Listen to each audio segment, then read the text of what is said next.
मीरपुर नाम के शहर में तेजस अपनी पत्नी नीरू के साथ रहता था। पति पत्नी दोनों ही नौकरी करते थे। एक दिन तेजस गांव अपनी माँ के पास फोन करता है। हेलो, प्रणाम माँ। जीते रहो माँ, तुम दादी बनने वाली हो हैं? अरे वाह, ठीक है बेटा, मैं कल ही आती हूँ। जब माँ जी शहर पहुंची तो बेटे बहू ने बहुत अच्छे से स्वागत किया। लीजिए माँ जी, चाय। अरे गर्मा गर्म पकोड़े ले आओ माँ के लिए। नीरू रसोई में गई और 2 मिनट में ही पकोड़े ले आई। जी ये लीजिए।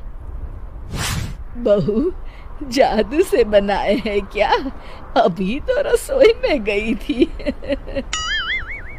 यम्मी। माँ जी, शीला रसोई में पकोड़े तल रही है, मैं बस लेकर आई। हे भगवान, मेरा धर्म भ्रष्ट कर दिया तूने। अब तो गंगा जल से शुद्धिकरण करना होगा।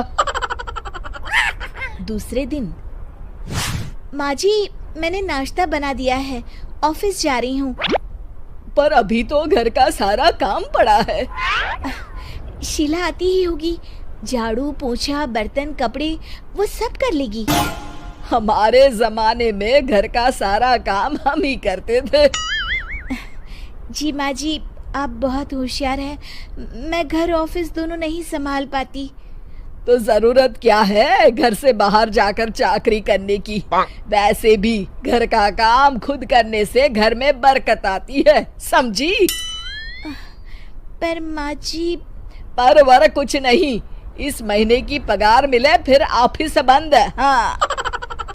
रात को नीरू तेजस से कहती है, सुनिए जी, माँ जी बोल रही थी कि मैं नौकरी छोड़ दूं। वैसे ठीक ही तो है, अभी तुम्हें आराम की जरूरत है। फिर भी आराम कहाँ, शीला को छुड़ाने के लिए बोल रही थी। तो अब 24 घंटे में इतना काम तो कर ही सकती हो। पर जॉब पसंद है मुझे, घर पर मन नहीं लगेगा।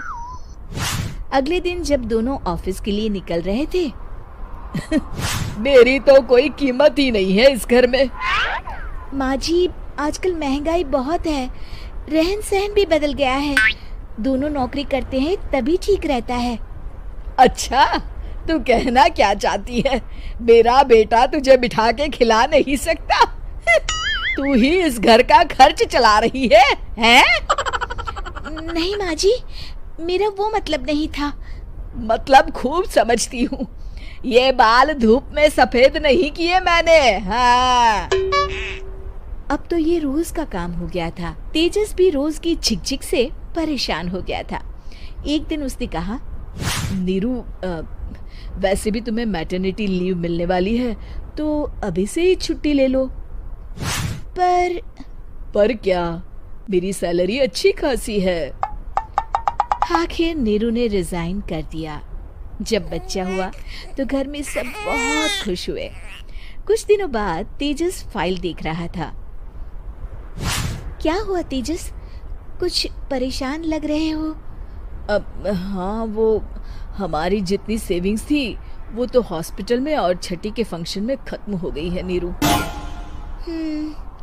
और अभी वैसे मंदी चल रही है तो मैं बोल रही थी कल मुन्ना को हेपेटाइटिस का टीका लगवाना है। नीरू, क्या पोस्टपोन नहीं कर सकते? नहीं जी, बिल्कुल नहीं। अब तेजस को समझ में आ रहा था कि उससे गलती हुई है। पैसों की कमी का असर घर के माहौल पर भी पड़ रहा था।